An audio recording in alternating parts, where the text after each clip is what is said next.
نن د امت مسلمه المیه دا ده چې نن د مسلمان وینه ځای پښې باندې تویږي د کافر وینه دونه نه تویږي او په نوم د مرتد باندې په نوم د کافر باندې د مسلمان وینه توی کېږي واورئ ځان سره نوټ کړئ ستاسو د خیر دپاره لګیا یم رسول الله صلی الله علیه وسلم فرمایي دغه حدیث کې ومن قتل مؤمنا فاغتبط بقتله چا چې مؤمن قتل کا او بیا د مؤمن په قتل باندې خوشحالم دی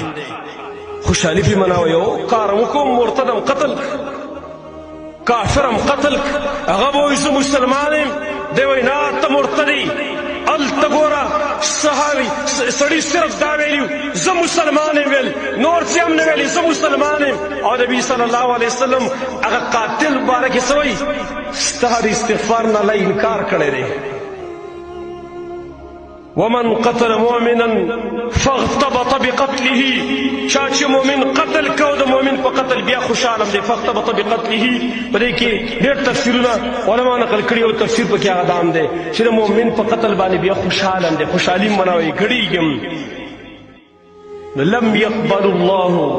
يقبل الله منه صرفا ولا عدلا لم يقبل الله منه صرفا ولا عدلا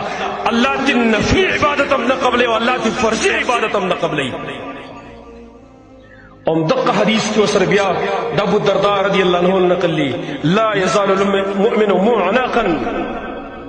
ہمیشہ بھئی مومن چې سپک دسته به سپک دسته بوج به پې نه وي صالحا نیک به وي ما لم یصب دما حراما څو پورې چې حراما وینه توی نه کړي فاذا اصاب دما حراما بلحه او کله چې حرام وینه توی کړي نو ایسته به د عبادت ته کټ شي بیا د عبادت توفیق به الله نه ورکوي واورې زمرو دا معمولي خبرې د چا د وینې فیصلې کول د چا وینه توی کول